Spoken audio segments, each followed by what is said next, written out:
Hey, it's Mick here. I'm going to show you today is how to winterize your boat.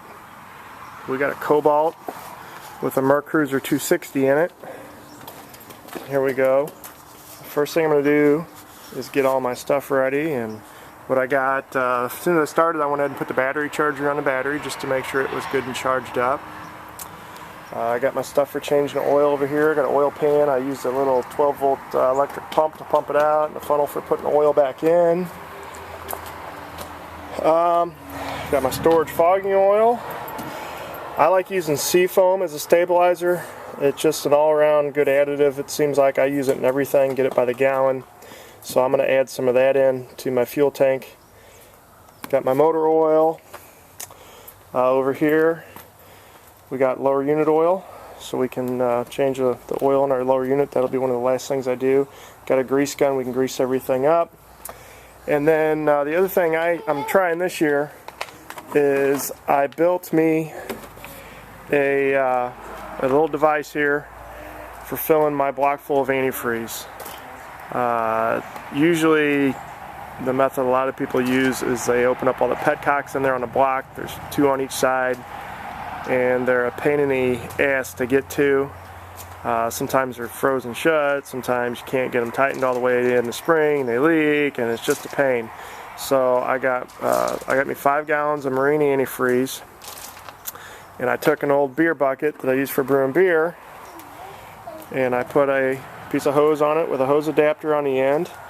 And after one of the last things I'm going to do once I get the oil changed and my motor run and everything, I'm going to fill my block full of antifreeze. So I'll just disconnect the hose from the water muff, and then I'll hook that hose up to the water muff, fill my bucket full of antifreeze, open the spigot, start the motor, and once it sucks down all that antifreeze, I'll turn my motor off, and then my block will be full of the RV antifreeze.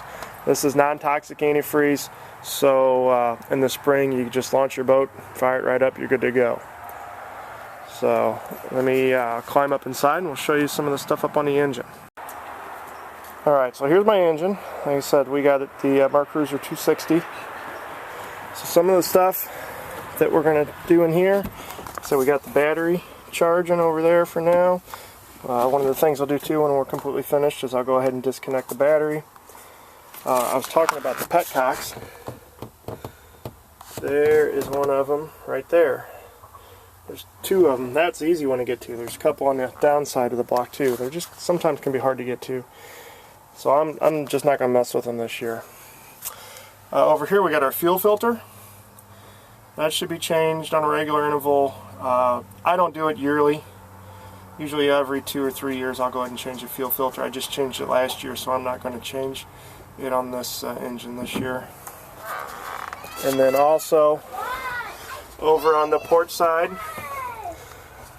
of my engine, there's my my oil filter down there. So we'll get that changed out after we drain the oil out. The other thing I did on this last year was I changed all the spark plugs, so I'm not going to do that this year. And we also, this had the old points system in it, and last year we upgraded it to the Mercruiser Thunderbolt ignition system.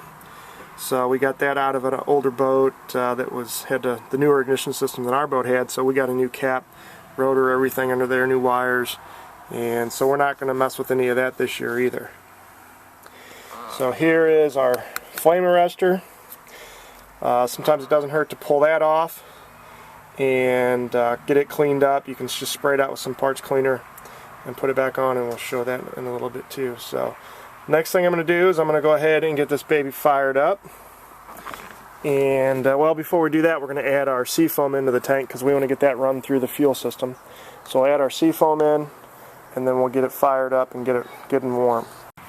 Alright, so this seafoam, when we added the gas for a stabilizer, we're going to use, it says 1 pint treats 8 to 25 gallons of fuel, average 1 ounce per gallon. We got a 40-gallon tank, so we're going to add 40 ounces. So I got my funnel up there to hopefully not make a big mess, and I got a measuring cup down here that I already dumped some in. It's a 1 cup measuring cup, 16 ounces. or I'm sorry, 2 cups, 16 ounces. So we'll get this dumped in there.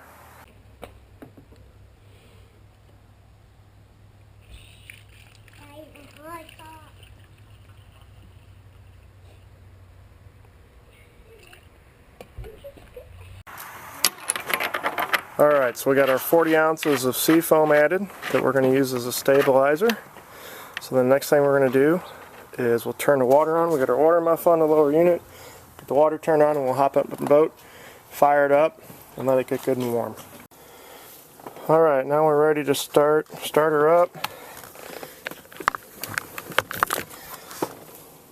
So it was kind of cold this morning. We were right at 32 degrees, so I'm sure she's going to be tough to start. So I'm going to give her a little fuel here.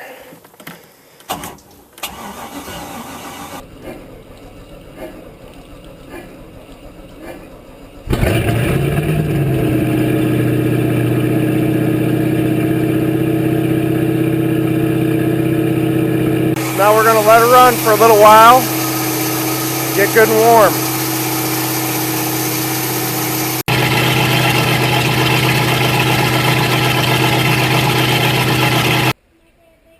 Alright, so we got her good and warmed up. We got our oil pump hooked up to the battery. We're going to pull the dipstick out. Wipe it off.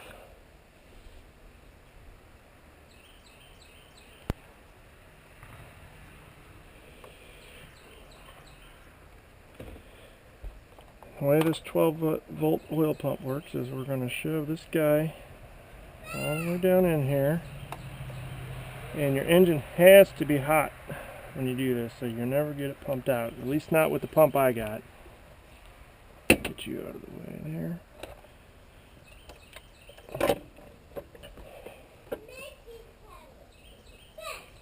Okay, I'm all the way down. I'll turn that pump on. And here comes the oil.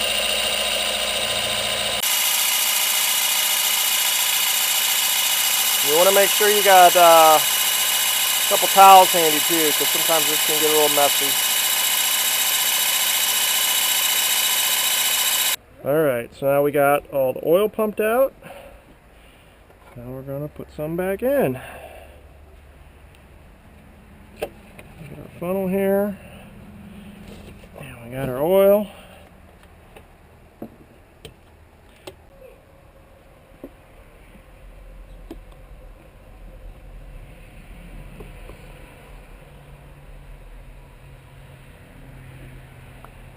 Alright, so we got the new oil put in, new oil filter put on.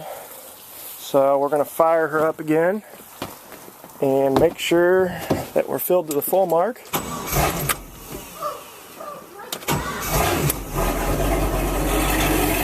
Let her run for just a second, get that oil circulating. Okay, so we're just slightly above full, that's okay. Okay, so we got our antifreeze contraption all hooked up. We got 5 gallons of antifreeze in there, that low tox. So now we're going to go up here and fire the boat up.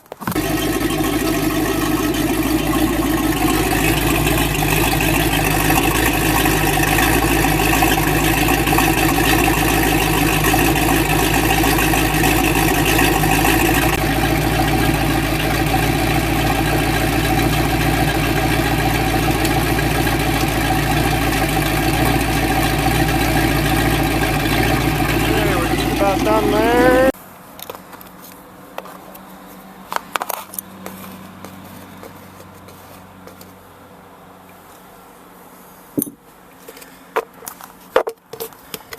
Pull our flame arrestor off. And she's not too bad. We'll probably take her in, run her through the parts cleaner just to make sure she's good and cleaned out. We'll take that off.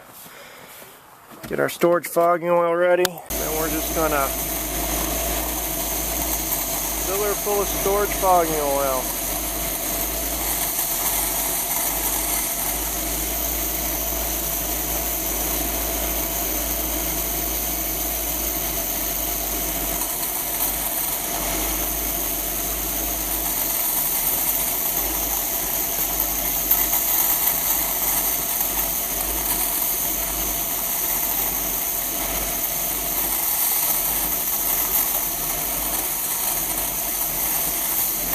That ought to do it. So our antifreeze and vent worked. So we got her all full of antifreeze. She was running until the water was pink coming out, so I'm convinced that we got the block full of antifreeze. The next thing I'm going to do is change the oil in the lower unit. Now, it's important to note not to run these things without water hooked up to them.